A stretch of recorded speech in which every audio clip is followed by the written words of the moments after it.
ini gitu ya, untuk yang ADPR. Saya akan coba share screen dan saya izin untuk off cam ya, untuk kelancaran sinyalnya. Baik, Bu.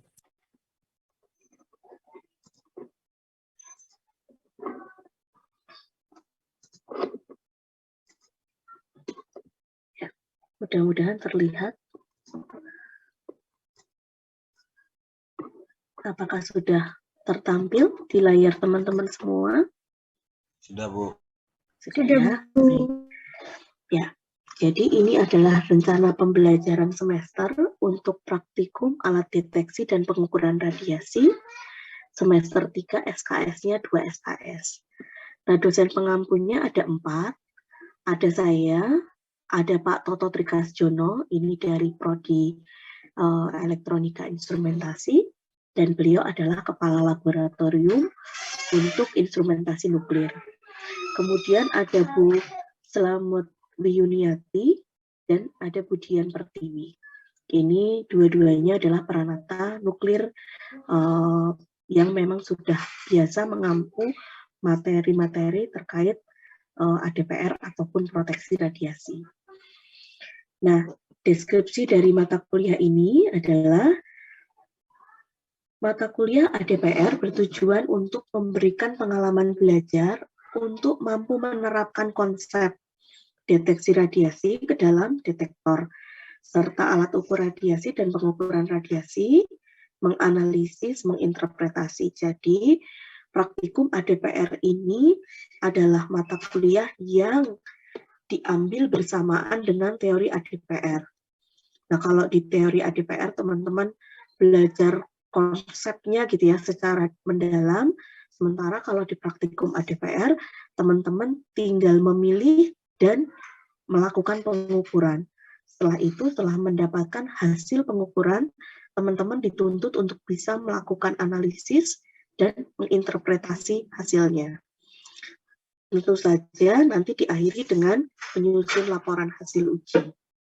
Ya, jadi teman-teman nanti harus bisa melakukan pengukuran, mengukur, menganalisis benar apa enggak, kemudian makna dari hasil pengukuran itu apa. Diinterpretasi itu adalah melihat hasilnya itu apa sih ini maksudnya, kemudian dituangkan di dalam sebuah laporan. Nah, materi yang dibahasnya apa saja? Ada 8 materi yang akan dibahas. Yang pertama, detektor semikonduktor untuk HPCE, kemudian ada detektor sintilasi NITL, kemudian ada detektor GM, ada detektor CDTE, ada detektor film dan kristal organik, kemudian ada detektor isian gas, ada personal dosimeter, survei meter, dan monitor area. Dan detektor-detektor yang akan kita pelajari di dalam praktikum ini umumnya memang digunakan ketika Anda melakukan kegiatan proteksi radiasi. Jadi ini awal Anda mempelajari secara khusus apa fungsi-fungsinya, sehingga nanti ketika diterapkan dalam proteksi radiasi itu nggak salah pilih. Ya, jadi maksudnya adalah itu. Kemudian perkuliahannya dilaksanakan secara blended. Jadi untuk penjelasannya mungkin bisa dilakukan secara daring. Kemudian praktikumnya dilakukan tatap muka. Kenapa seperti itu? Karena di Siakat dituliskannya lab ADPR gitu ya. Padahal lab ADPR tuh nggak ada. Dan RK-nya juga ini kami masih mencari terus terang ruang kelas yang kosong itu yang mana gitu, karena semua praktikum ini sedang memesan ruang kelas. Jadi ini skenarionya kalau memang kita tidak mendapatkan ruang kelas untuk penjelasan praktikum, maka untuk penjelasannya kita lakukan secara daring. Nah, pendekatannya student center learning. Jadi Anda sebagai pusat belajarnya. Dan tentu saja karena ini praktikum, maka orientasinya praktek. Jadi sama seperti kimia analisis kemarin, Anda dituntut untuk bisa menggunakan.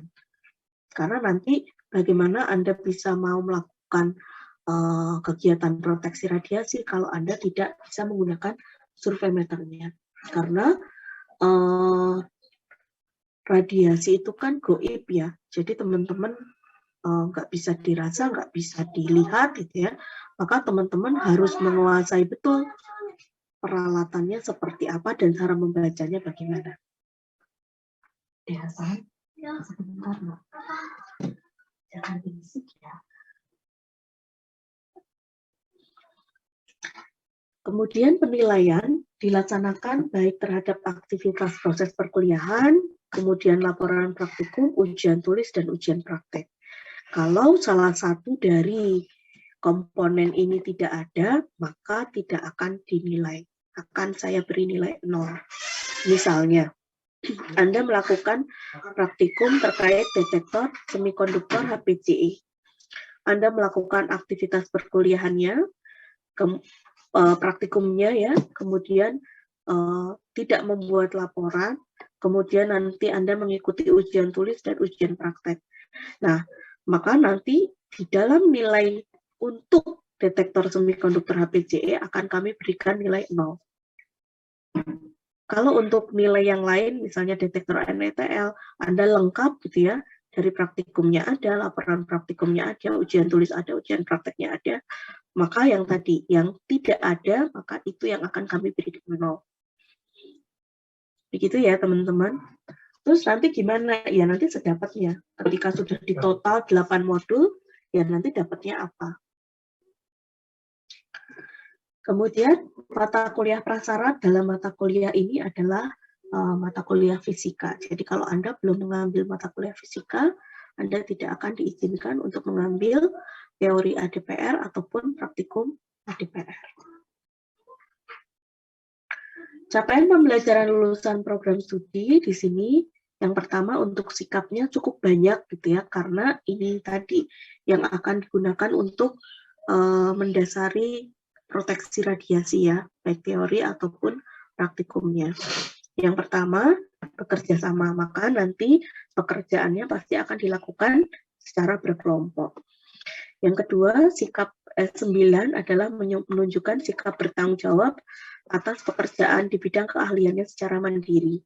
Jadi karena teman-teman nanti menggunakan peralatan-peralatan yang nuclear grade gitu ya, maka teman-teman harus sangat bertanggung jawab di sini.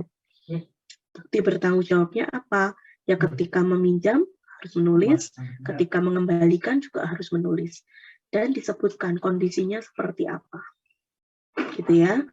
Kemudian S11 menginternalisasi kode etik profesi dalam bidang kenukliran. Ini nanti terkait dengan semua rangkaian kegiatan yang akan teman-teman lakukan. Dan memang nanti aplikasinya ketika Anda bertugas sebagai tugas proteksi radiasi, Anda memang dituntut untuk bisa bekerja sama dan juga dituntut untuk bertanggung jawab. Kenapa saya tadi contohkannya menulis gitu ya, ketika mengambil barang dan mengembalikan barang itu harus menulis, karena itu yang akan Anda lakukan ketika Anda bekerja sebagai petugas proteksi radiasi. Ketika Anda menyiapkan semua peralatan untuk kegiatan di lapangan, pasti Anda dituntut untuk mencatat alatnya apa saja yang diambil, ya, dari sisi kuantitasnya, berapa jumlahnya dan seterusnya. Kemudian kondisinya harus dicek. Ketika sudah melakukan pengecekan, Anda harus menuliskan di dalam log peralatan, kondisinya baik atau rusak atau apa gitu, di situ dituliskan. Ya, jadi ini terkait dengan pembiasaan-pembiasaan yang nanti memang akan Anda lakukan ketika di lapangan. Kemudian S12 menginternalisasi keselamatan dan keamanan nuklir dalam menjalankan tugasnya. Itu tadi karena memang ADPR ini nanti akan diterapkan dalam kegiatan keselamatan. Kemudian mencatat itu bagian dari kegiatan keamanan nuklir. Jadi nanti tidak hanya alat ukur yang akan Anda pinjam, tapi juga pasti sumber point source gitu ya, yang bentuknya kepingan juga akan Anda ambil, akan Anda gunakan. Sehingga mencatat itu bagian dari kegiatan keamanan nuklir. Gitu ya. Itu tolong diperhatikan baik-baik. Kemudian pengetahuannya untuk P1 menguasai konsep teoritis sains alam, matematika terapan, material, dan fisika atom inti secara umum. Makanya ini menjadi prasyarat, fisika menjadi prasyarat dari mata kuliah ini. Kemudian P yang keempat, menguasai pengetahuan operasional. Jadi menguasai, karena ini praktikum, maka Anda harus menguasai kegiatan-kegiatan pengoperasian suatu peralatan. Dan tentu saja sampai nanti di akhirnya Anda harus bisa mengkomunikasikan dalam bentuk laporan kerja. Suara saya cukup terdengar enggak? Jelas, Bu. Jelas, oke. P05, menguasai pengetahuan faktual tentang metode aplikasinya, referensi teknis terkait aturan dan standar yang berlaku. Nah, ini aturan dan standar, ini nanti Anda harus mengikuti SOP ataupun peraturan-peraturan terkait penggunaan peralatan yang akan Anda gunakan di dalam praktikum. Kemudian P06, menguasai prinsip penjaminan mutu pada pengoperasian instalasi dan seterusnya. Jadi kalau Anda menggunakan suatu peralatan, pasti Anda harus melakukan pencatatan. Kemudian keterampilan khususnya adalah mampu menyelesaikan masalah teknologi rekayasa kimia nuklir menggunakan perangkat analisis untuk bidang material radioaktif, radiasi nuklir dengan perhatikan faktor keselamatan, keamanan, ekonomi, kesehatan, keselamatan publik, kultural, sosial, dan lingkungan. Ini kaitannya dengan kemampuan Anda untuk memilih sumber daya yang alat bahan yang akan digunakan pada saat praktikum.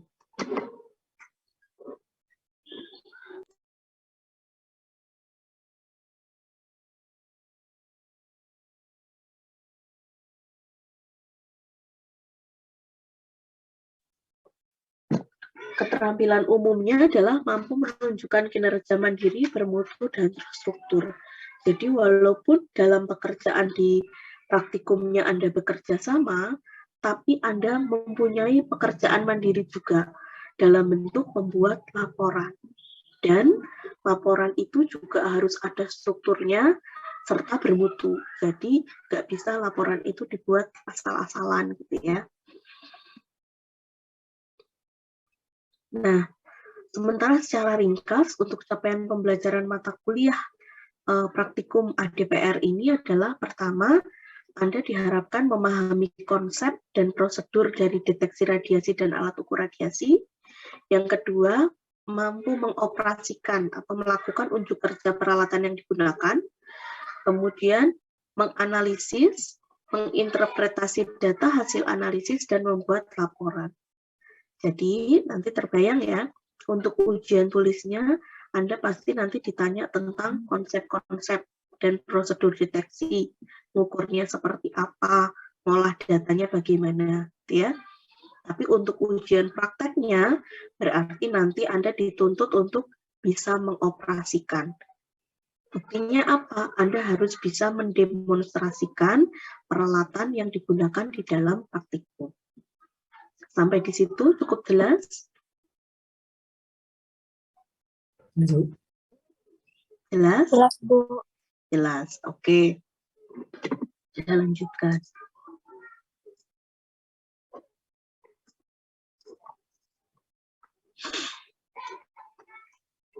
Ini rencana belajarnya sudah disusun untuk 14 kali pertemuan gitu ya. Termasuk di dalamnya 14 kali pertemuan dan ditambah 2 pertemuan untuk ujian tulis dan juga ujian praktek. Nanti teman-teman bisa baca sendiri, saya kira untuk di bagian ini.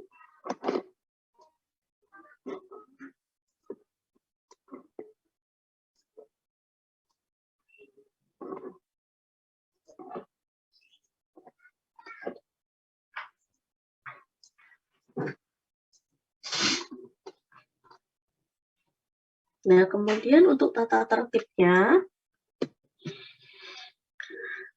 Karena kelas ini jumlahnya 30 ya kalau nggak salah. Betul? Iya, Bu, benar, Bu. Ya. Nah, ini karena terkait dengan pencegahan COVID, maka praktikumnya akan dilakukan dalam 2 gelombang, bukan 2 kelompok ini. Dua gelombang. Nanti gelombangnya seperti apa? Saya masih coba otak-atik ya. Jadi kira-kira untuk satu gelombang itu jumlahnya sekitar 10 sampai 15 orang. Kenapa? Karena nanti harus menyesuaikan dengan kapasitas laboratorium. Dan laboratoriumnya itu ketika melakukan praktikum ADPR tidak hanya satu laboratorium, tapi ada beberapa laboratorium yang berbeda. Yang terus terang, sampai hari ini saya masih mengkomunikasikan dengan beberapa teman asisten gitu ya, tentang penggunaan lab-nya, karena praktikum ADPR ini menggunakan laboratorium yang common use atau yang digunakan oleh 3 prodi. Jadi kita harus menyesuaikan dengan jadwal penggunaan lab-nya, bergantian gitu ya, bergantian. Walaupun harinya itu berbeda-beda, tapi ada yang sama gitu. Kebetulan ada yang harinya itu sama, terutama untuk lab instrumentasi nuklir dan juga lab proteksi radiasi. Jadi hari ini saya belum bisa menyampaikan secara detail nanti jadwal praktikumnya seperti apa. Mudah-mudahan di minggu depan saya akan bisa sampaikan ke Anda ya. Tapi timeline-nya akan saya sampaikan di hari ini. Nah, kemudian praktikan wajib datang tepat waktu sesuai jadwal yang ditetapkan. Ya, ini karena tadi lab-nya ada jadwal tertentu yang harus kita tepati, gitu ya. Maka tolong teman-teman bisa datang tepat waktu, biar lab-nya ini juga bisa bergantian ketika digunakan. Kemudian bila tidak hadir, maka praktikan wajib membuat surat permohonan dan keterangan resmi. Kalau alasannya jelas gitu ya, dan misalnya sakit, ada surat dokter, atau ada keluarga yang meninggal, kebetulan satu rumah, nah itu kami akan coba jadwalkan untuk in-hal. Tapi yang selain itu, yang kami pandang tidak urgent untuk Anda izin, maka kami tidak akan melaksanakan in-hal. Kemudian pelaksanaan praktikumnya, setiap mahasiswa wajib untuk membuat hiradisi. Tentu saja hiradisinya tidak serumit hiradisi praktikum kimia analisis gitu ya, karena hiradisi di sini tidak ada preparasi yang sangat rumit gitu, paling teman-teman menyiapkan alat dan bahan, kemudian nanti pelaksanaan praktikum setelah selesai ya sudah langsung dikembalikan, jadi tidak ada tahapan preparasi sampel. Saya kira ini teman-teman sudah biasa. Kemudian yang kedua, setiap mahasiswa menyiapkan formulir laporan praktikum. Ini nanti saya akan tunjukkan formulir laporan praktikumnya seperti apa. Karena ini bukan praktikum yang modelnya penelitian, maka ini akan sangat sederhana, lebih sederhana, serupa dengan yang kimia analisis, tapi saya kira ini lebih sederhana. Kemudian sebelum praktikum dimulai, mahasiswa akan di pretest. Bentuknya bisa macam-macam ya. Asisten tidak selalu misalnya tesnya menggunakan kertas tertulis gitu ya, tidak. Bisa jadi dengan tanya jawab dan seterusnya. Pretest dilakukan untuk memastikan bahwa mahasiswa yang hadir di laboratorium saat itu memang dalam keadaan sudah siap melakukan praktikum, gitu ya. Jadi pretest ini dalam rangka mengecek mahasiswa ini sudah siap atau belum untuk praktikum. Kalau memang belum siap, maka asisten akan memberikan arahan, gitu ya, sehingga sebelum praktikum itu dimulai, semua mahasiswa dalam kondisi yang sama, siap untuk melakukan praktikum. Karena kalau ujuk-ujuk Anda tidak siap tapi diminta untuk melakukan praktikum, itu malah bisa jadi nanti bisa merusak alat dan seterusnya. Karena peralatan nuklir itu ada beberapa yang sangat sensitif. Sehingga pretest di sini itu dalam arti mengkondisikan dan juga ngecek kesiapan mahasiswa. Jangan terlambat. Kalau terlambat, asisten akan malas gitu ya untuk melakukan pengkondisian lagi. Dan itu akan memperlama proses praktikum kalau ada satu mahasiswa yang terlambat.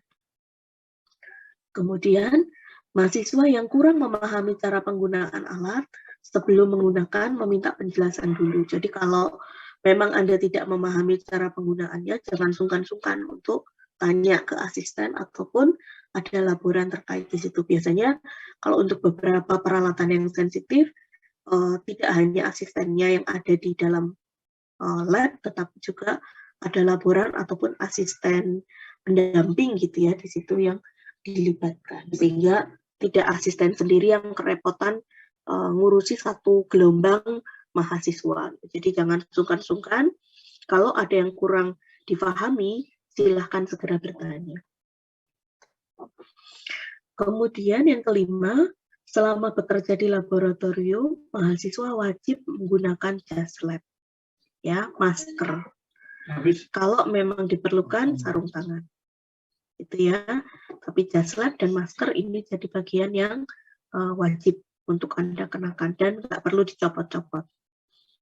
Kemudian, mahasiswa bertanggung jawab terhadap barang alat yang digunakan atau yang dipinjam dan mengembalikan dalam keadaan baik dan bersih. Jadi seperti semula.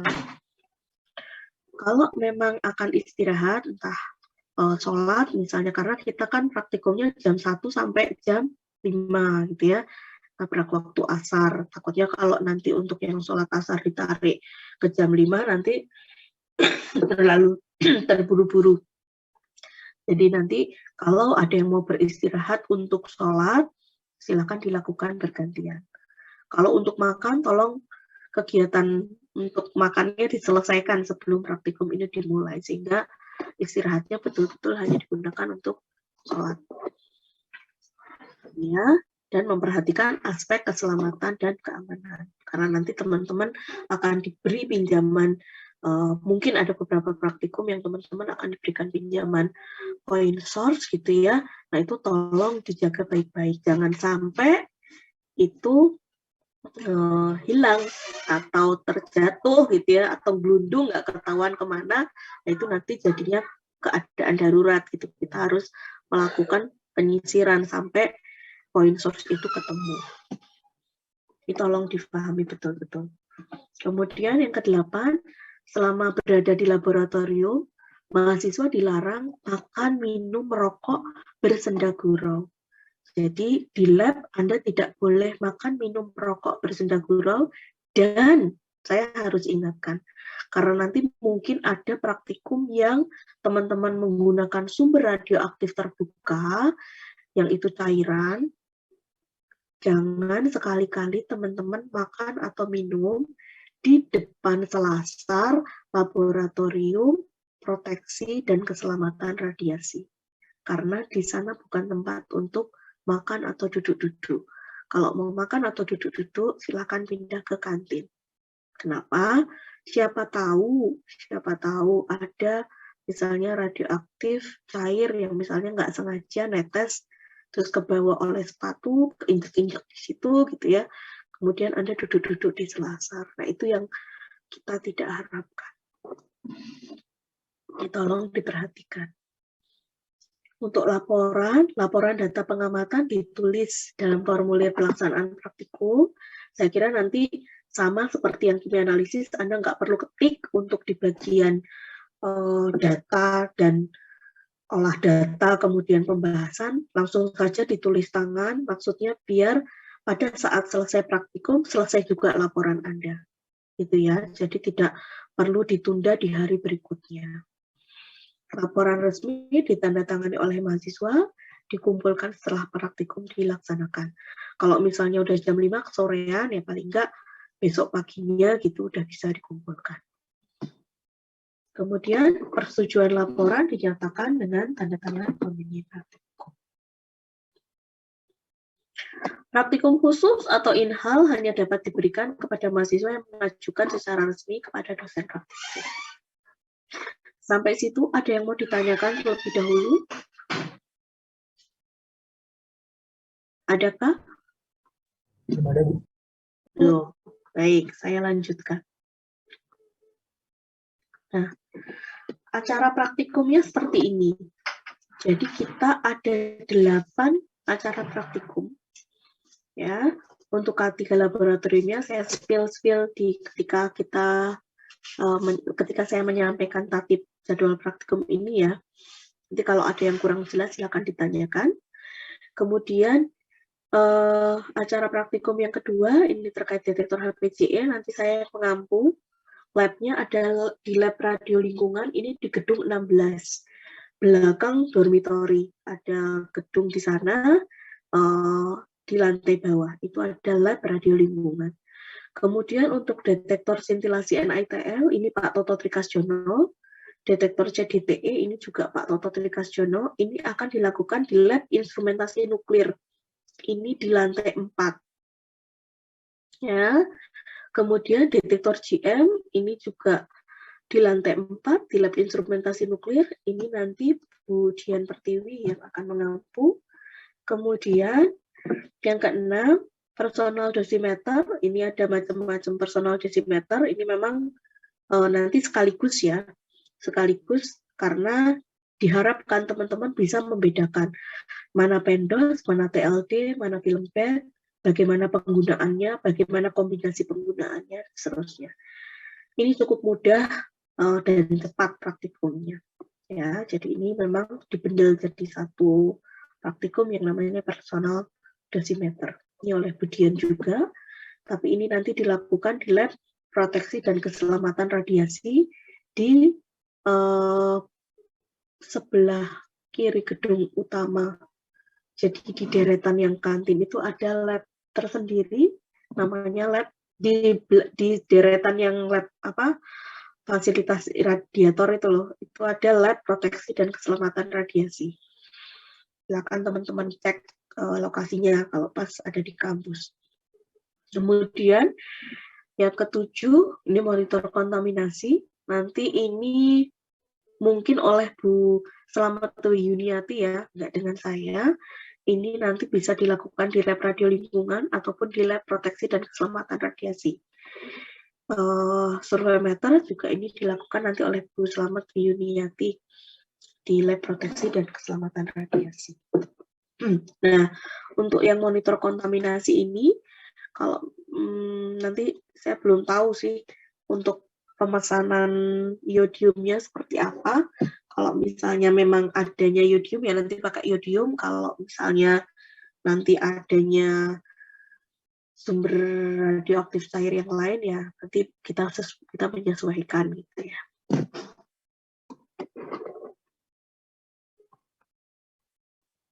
Kemudian jadwal kegiatan perkuliahannya seperti ini.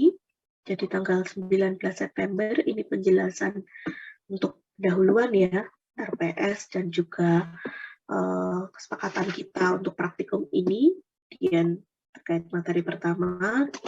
Kemudian nanti 3 Oktober ini penjelasan materi 3 dan 4 oleh Pak Toto, kemudian penjelasan materi yang kedua oleh saya. Kemudian 10 Oktober ini ada penjelasan praktikum materi 56, 78, ini oleh Bu Dian dan Bu Yuni. Nah kemudian karena ini ada 8 materi, maka kita siapkan 8 slot. Sebenarnya 7 slot ya, 7 materi ya, tapi nanti ini sementara saya sediakan 8 slot untuk praktikumnya. Jadi mulai tanggal 17 Oktober hingga tanggal 12 Desember. Nah, kemudian tanggal 19 Desember ini digunakan untuk in-house jika ada. Jika tidak ada, maka ini digunakan space-nya untuk tutorial ataupun diskusi, kalaupun misalnya ada beberapa teman-teman yang masih kebingungan dalam memahami praktikum yang sudah dilakukan. Ataupun sebagai tahapan persiapan seminar. Jadi nanti dijadwalkan di tanggal 26 Desember dan 2 Januari ini ada kegiatan seminar. Jadi nanti masing-masing kelompok mempresentasikan satu judul gitu ya, yang nanti tak undi yang mana yang teman-teman dapat gitu ya, salah satu judul itu akan diseminarkan. Ini juga sebagai salah satu sarana untuk teman-teman mempersiapkan ujian. Nah, kemudian pertemuan 15 ini adalah UAS tulis, dan juga pertemuan 16 adalah UAS praktik. Praktiknya seperti apa ya, nanti teman-teman persis seperti ujian ketika akan mendapatkan lisensi petugas proteksi radiasi industri tingkat 1. Jadi semua materi akan diujikan. Entah nanti berputar ke semua asisten atau di satu asisten tapi menguji untuk semua materi. Seperti itu.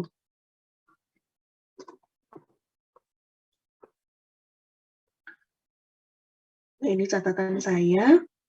Ada 30 mahasiswa. Kita bagi menjadi 8 kelompok, sehingga 7 kelompok 4 orang, dan ada 1 kelompok yang 3 orang. Nah, sistemnya saya belum tahu nanti sistem blok atau serentak gitu ya, praktikum semua asisten. Saya belum dapat kejelasannya. Minggu depan saya akan sampaikan ke Anda. Kalau kemarin karena pandemi, ini dilakukan sistem blok. Jadi pada saat misalnya saya melakukan praktikum, berarti asisten yang lain tidak gitu ya. Dan materinya satu per satu. Jadi misalnya detektor HPCE ya untuk minggu itu hanya detektor HPCE. Kemudian di minggu depannya beralih misalnya detektor sintilasi NIPL ya. Hanya satu itu saja Pak Toto saja. Begitu seterusnya. Ini saya belum dapat jadwal penggunaan lab, jadi saya belum bisa membuat ini akan dilakukan sistem blok atau serentak semua asisten maju di setiap minggunya. Ini catatannya, karena jadwal penggunaan labnya saya belum dapatkan. Kemudian untuk yang praktikum kontaminasi, ini tergantung ketersediaan tuh. Kadang kalau kita melakukan pembelian, si bahan radioaktif cair itu tidak langsung saat itu juga datang gitu ya, tapi ada waktunya kapan dia datang. Nah, pada saat datang itu maka praktikum akan langsung di running. Kayak iodium 131 misalnya waktu parunya dia bisa digunakan 1 bulan, maka semua praktikum tidak hanya ADPR saja yang memang menggunakan iodium 131 ya akan dilakukan di bulan itu gitu ya. Jadi ini nanti saya perlu berkoordinasi dengan praktikum radiokimia ataupun praktikum ATN yang memang menggunakan iodium 131. Ini yang belum. Nah, kemudian ini nama kelompoknya. Jadi nanti kelompok A ada Alira Hasna, kemudian Auriela, Nabila, Muhammad Rizki, kemudian Auki Davin untuk kelompok B, Hermon, Denny, dan Wahyu Suponco. Kemudian kelompok C, Angelica, Fauzia, Michelle, Retno. Kelompok D, Dika Bakti, Katarina, Septiara, Ferdi. Kemudian kelompok E, Nadia, Wahyu, Nur Oktaviani, Desalsa. Kelompok F, Naswa, Renaldi, Tita. Kemudian kelompok G, Muhammad Ifa, Farhansyah, Rika, Safira. Kemudian kelompok H, Laura, Febrianti, dan Rido. Adakah yang belum masuk dalam kelompok ini?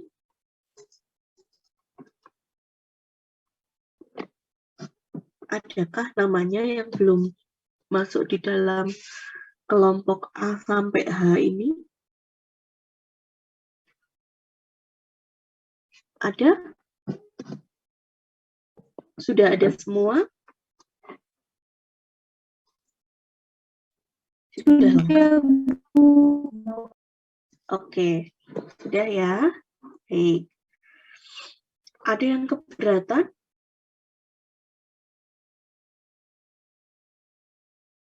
Tidak ada? Oke. Baik. Ini untuk penilaiannya. Jadi ada 6 item yang dinilai. Yang pertama keaktifan dan kehadiran, praktikum dan pretest, tugas laporan praktikum, ujian teori, ujian praktek, dan seminar. Kira-kira kalau dinyatakan seperti ini, teman-teman setuju atau tidak? Kalau tidak setuju, berapa baiknya? Silahkan. Ada yang mau berpendapat?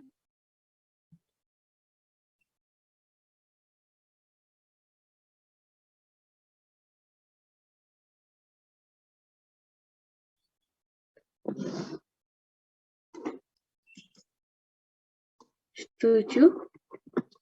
Angie setuju? Teman-teman yang lain? Jadi keaktifan dan kehadirannya 5%, ya? Setuju, Bu. Oke. Oke, berarti keaktifan dan kehadirannya 5%, praktikum dan pretestnya 25%, tugas laporan praktikum 25%, ujian teorinya 20%, ujian prakteknya 25%, tugas seminarnya 10%. Itu ya. Jadi tugasnya itu sebenarnya untuk totalnya untuk laporan sama seminar itu sudah 35. Ya, ini konversi nilainya saya ambilkan dari evaluasi hasil pembelajaran yang panduannya STM. Oke, baik. Kalau ini sudah, ada yang mau ditanyakan dulu? Tidak ada? Belum, Bu. Ya. Saya akan tunjukkan contoh format laporannya.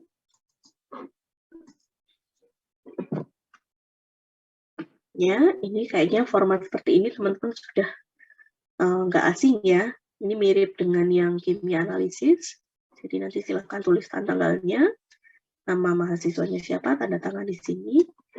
Kemudian nanti seperti ini, ada tujuan, ada dasar teori. Biasanya kami sampaikan foto dari peralatannya seperti apa, jadi teman-teman nggak kaget ketika melakukan praktikum, yang mana alatnya gitu ya. Kemudian bahannya apa saja di sini ya, alat yang digunakan apa. Kemudian apa yang kira-kira harus diperhatikan itu juga biasanya kami sampaikan.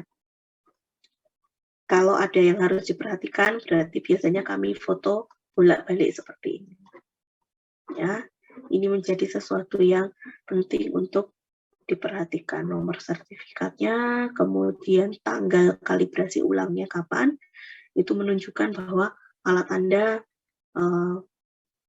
masih valid atau tidak ketika digunakan. Dan ini juga bagian yang penting, karena ini kaitannya dengan keselamatan. Kalau Anda menggunakan alat yang tidak valid, penunjukan penunjukan nilainya tidak ada yang bisa, tidak ada yang tidak bisa dipertanggungjawabkan hasilnya, itu berbahaya. Gitu ya, makanya karena ini Halo, kaitannya. Assalamualaikum.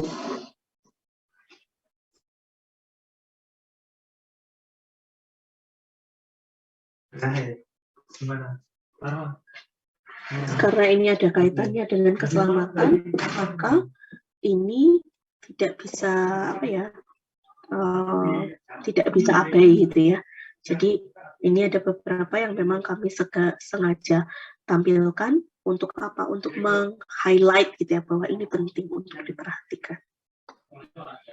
Ya, termasuk langkah-langkah penting penggunaannya. Jadi alat itu tidak, maaf ya, ini banyak iklannya ya, suaranya banyak noise-nya. Jadi tidak hanya bagaimana cara menggunakan alatnya, tetapi sebelum alat itu digunakan, apa yang harus diperhatikan itu juga kami tuliskan. Kemudian pengamatan, form-form pengamatan ini juga kami sesuaikan dengan yang kemungkinan nanti di lapangan teman-teman akan gunakan. Jadi kita coba sampaikan yang mirip-mirip atau serupa.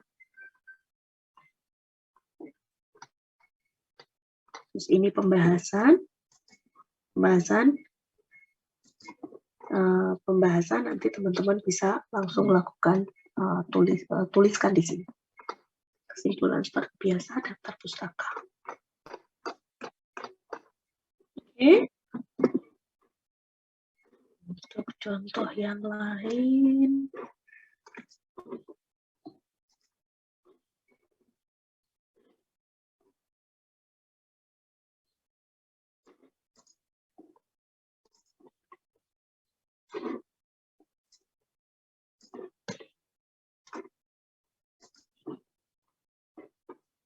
serupa ya. Alat yang seperti apa? Nah, ini juga. Nah, ini termasuk kalau teman-teman pinjam point source, nanti ini yang namanya point source. Ini segede uang Rp500, seperti logam Rp500, sebaiknya tidak dipegang oleh tangan langsung. Teman-teman kalau pegang ya pakai sarung tangan atau pakai pinset gitu ya, tidak dipegang oleh tangan secara langsung. Ini namanya sumber radioaktif tertutup atau terbungkus. Ini seperti ini bentuknya. Ini yang jangan sampai hilang, atau jangan coba-coba untuk bawa pulang disakuin gitu ya, karena kayak uang. Karena ini kalau ini bentuknya nggak terlalu menarik. Kalau di masa lalu ada yang bentuk pembungkusnya itu logam, jadi persis seperti uang. Nah, ini pekerja-pekerja di lapangan gitu ya, di site plan itu tidak semuanya paham bahwa itu adalah material radioaktif. Bisa jadi misalnya ketika di site plan itu kan misalnya di pipa gitu ya, ketika mau ngecek pipa-pipa itu tidak hanya petugas proteksinya saja, tapi ada welder, bisa jadi ada helper, ada OR gitu ya. Kalau OR, helper, PPR itu satu tim dengan Anda, pasti ngerti itu apa. Tapi kalau welder bisa jadi nggak ngerti itu apa. Ngelihatnya, wah itu benda berkilau logam, itu bagus gitu ya, diambil di saku, dimasukkan ke saku, bawa pulang. Nah, selama itu di dalam saku, maka radiasinya langsung mengenai paha, gitu ya, mengenai paha atau kaki Anda, kaki si pembawanya ini. Nah, itu bisa menyebabkan hal-hal yang tidak diinginkan ya. Kalau misalnya itu sudah melebihi ambang batasnya, melebihi NBD, maka tidak hanya ruam, tapi sampai nanti akhirnya bolong. Kalau itu terus berlanjut, ya berarti nanti harus sampai diamputasi. Dan itu terjadi, betul-betul terjadi kejadian di dunia nyata, gitu. Bukan cerita dongeng. Bahkan misalnya ketika menggunakan celana, kemudian celananya berganti, digantungkan di kamar, ternyata di kamar itu ada istri, ada anaknya sedang bermain, ya itu ikut kena juga. Nah, itu yang makanya hati-hati. Begitupun Anda ketika nanti praktikum, tolong ini dijaga baik-baik, karena bendanya kecil. Akan mudah jatuh, akan mudah ketelisut, akan mudah diambil, gitu ya. Hanya ini hati-hati untuk dijaga. Begitu itu hilang, itu akan jadi jadinya kejadian kedaruratan, harus sampai ditemukan. Dan ini kalau hilang bukan hanya sibuk mencari ya, tapi ini tuh barang yang dia ibarat anak tuh dia juga punya akte. Dia punya akte dan aktenya itu tercatat. Tercatatnya itu tidak hanya di Poltek, tetapi juga di Bapeten. Bapeten tercatat sampai di IAEA. Jadi kalau ini hilang, tidak ditemukan, nah itu catatannya jadi panjang. Ini harus sampai ketemu kalau memang hilang. Kalau dihapus misalnya, dihapus itu juga harus ada prosedur penghapusannya, aktenya juga harus dihapuskan. Kalau ini berpindah tangan, misalnya dihibahkan, beralih dari Poltek kemana gitu, nah itu juga aktenya juga harus dipindahkan, seperti jadi kayak anak pungut gitu ya, di tempat lain, atau jadi anak angkat di tempat lain, seperti itu. Jadi tolong nanti mohon kerjasamanya.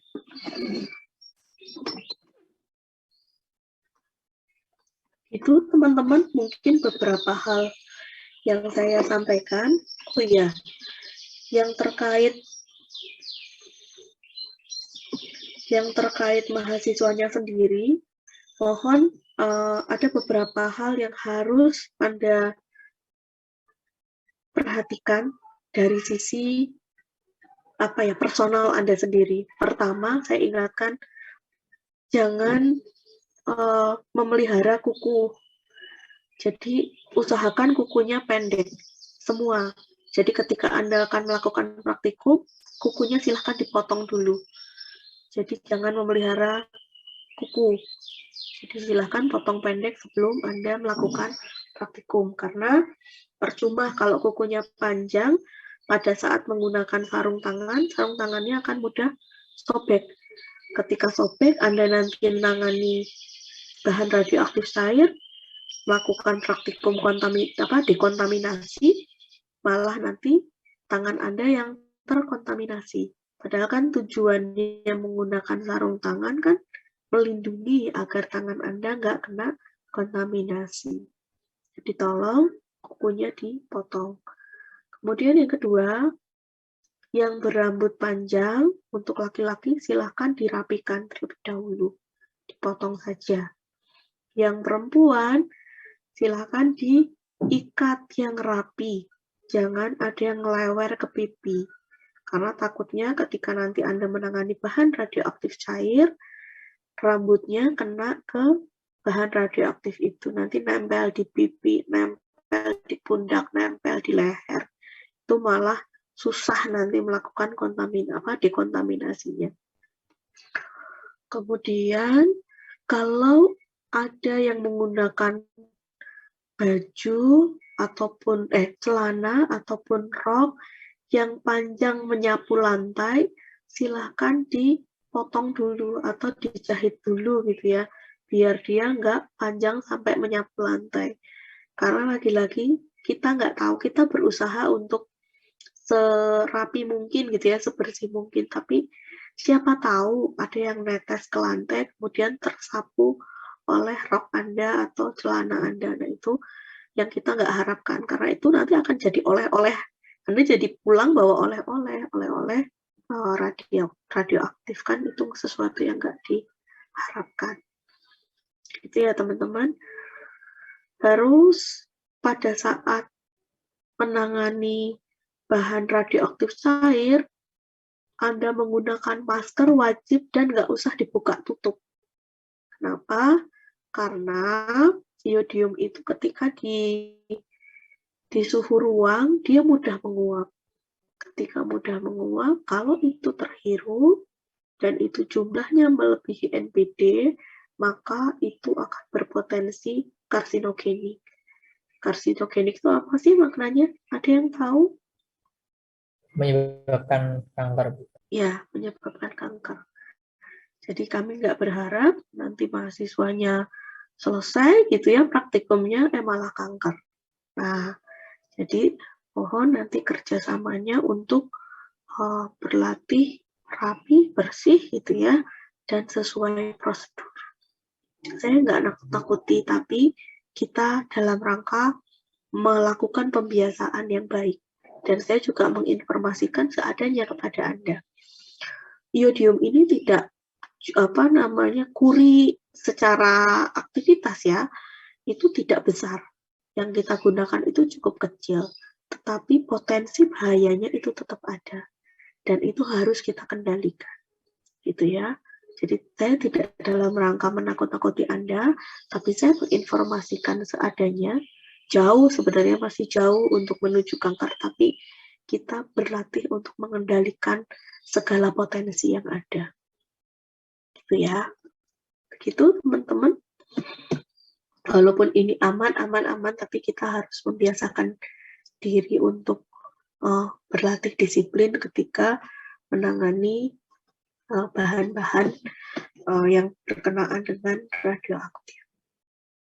Nggak usah tegang, karena nanti pada saat pelaksanaan praktikumnya itu santai gitu ya, sebenarnya nyantai banget. Hanya itu tadi ada beberapa hal yang harus saya tekankan kepada Anda, takutnya nanti Anda terbawa suasana santainya itu, terus Anda lupa. Nanti Anda jadi teledor, nggak ngerti bahwa itu penting. Gitu. Oke, sampai situ. Kayaknya semua udah saya sampaikan. Dan biasakan kalau misalnya Anda mau praktikum, kalau itu di lab-lab basah ya, di lab-lab yang basah, lab-lab preparasi, biasakan ambil kertas merang terlebih dahulu,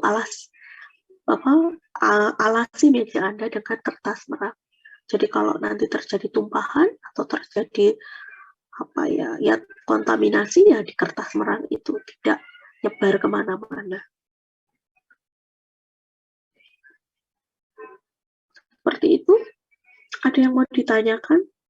Ada yang takut? Ada yang ragu-ragu? Saya izin bertanya, Bu. Oh ya. Silakan siapa dulu. Oke. Jadi Bu, untuk terkait masker itu apakah ada masker khusus atau masker biasa aja, Bu? Enggak, masker biasa aja. Masker biasa aja. Nanti kita di lab juga nyediain kalau kamu ragu-ragu. Hanya yang sarung tangannya memang yang sarung tangan khusus. Sarung tangannya bukan sarung tangan yang putih, tapi sarung tangan yang nitril, yang warnanya ungu biasanya. Ya, kalau maskernya, masker biasa nggak apa-apa. Oke, silakan. Baik, Bu Ega, sebelumnya terima kasih, Bu. Tapi mohon maaf, saya ini bertanya di luar terkait materi ini, Bu. Sebenarnya untuk terkait persiapan besok kan, bahwasanya untuk praktikum di UII, kita kan 1 minggu setelah kita melaksanakan praktikum basah, itu kan ada praktikum kering, ada pelaksanaan proses juga. Kalau dari Bu Ega sendiri itu, ini saya tanya pribadi, mungkin dari teman-teman juga bisa menerima jawaban dari Bu Ega. Untuk terkait proses itu, biasanya Bu, untuk proses itu yang ditanyakan sama halnya dengan pretest, atau bahkan mungkin apa yang udah dilakukan saat praktikum itu bakal ditanyakan seperti itu, Bu? Biasanya kalau untuk ujian kompetensi itu kan nanti kaitannya sama ujian kompetensi. Jadi pembiasaan Anda sebelum ujian kompetensi. Biasanya itu soalnya sama. Hanya mungkin nanti ditambah beberapa soal baru. Bisa difahami? Jadi soalnya misalnya pretest soalnya 10 misalnya. Nanti posttest mungkin soalnya 15. Yang 10 itu soalnya sama dengan soal pretest. Yang 5 mungkin ada tambahan soal baru. Soal barunya dari mana? Dari pelaksanaan praktikumnya. Oh, baik. Terima kasih, Bu. Ya.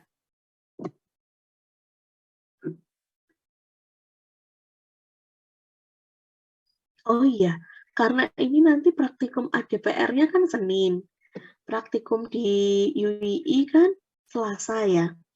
Nah, mungkin nanti, karena kita selesai jam 5, mungkin kita sepakati saja untuk laporan praktikumnya bisa dikumpulin Kamis ya.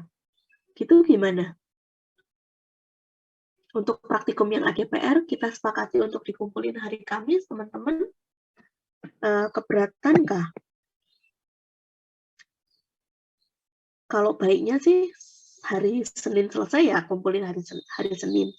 Tapi takutnya kalau misalnya ada yang selesainya kesorean, terus belum sempat menyelesaikan laporannya, pagi-paginya harus sudah praktikum dengan UII. Kalau misalnya kita sepakati untuk laporan itu dikumpulkan di hari Kamis, teman-teman setujukah? Atau ada pendapat lain mau di hari apa?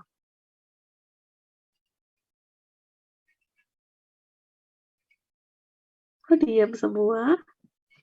Mungkin kalau dari saya, apakah kami dari kelas boleh berunding terlebih dahulu, Bu? Nanti untuk Boleh. jawabannya akan diberikan ke ketua kelas, disampaikan langsung kepada Bu Iga seperti itu. Boleh. Ada tuh praktikumnya apa aja sih?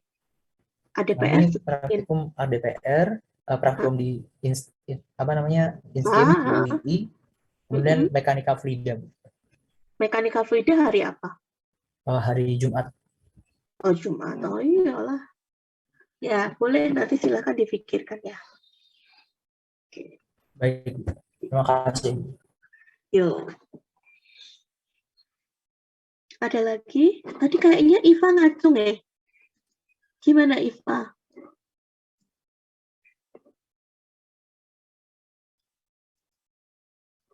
Halo Iva.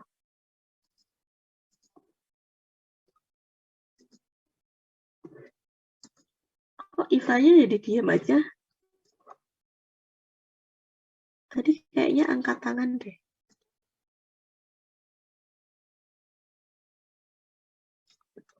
Oke. Ada lagi? Teman-teman silahkan. Oh, sepertinya kepencet ya. Oke. Adakah yang lain lagi?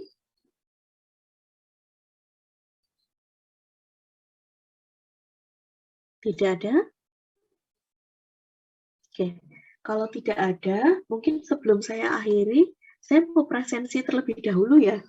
Karena saya sulit untuk ngecek satu-satu.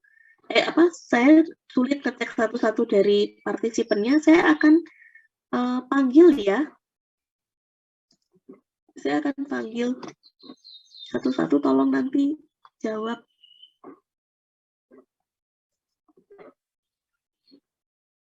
Alira, hadirkah? Hadir, Bu. Angelika? Hadir, Bu. Ya, Angelika? Hadir, Bu. Augie? Hadir, Bu. Auriela? Auriela? Auriela? Nggak ada? Ada yang tahu Auriela? Tadi hadir, Bu. Oh. Coba saya hubungi lagi, Bu. Oke. Denny? Denny hadir? Hadir, Bu. Hadir, Denny? Hadir, Bu. Oke. Desalsa? Hadir, Bu. Dika? Hadir, Bu. Farhansyah? Hadir, Bu. Fauzia? Hadir, Bu. Febrianti? Hadir, Bu. Oke. Ferdi? Hadir, Bu. Hermon? Hadir, Bu. Katarina? Hadir, Bu. Laura? Hadir, Bu. Misel? Hadir, Bu. Iva? Hadir, Bu. Muhammad Rizky? Hadir, Bu. Nabila? Hadir, Bu. Oke. Nadia? Hadir, Bu. Naswa? Hadir, Bu. Nur Oktaviani? Hadir, Bu. Renaldi, Hadir, Bu. Retno, Hadir, Bu. Rido, Hadir, Bu. Rika, Hadir, Bu. Safira, Hadir, Bu. Halo, cek. Septiara, Hadir, Bu. Tita,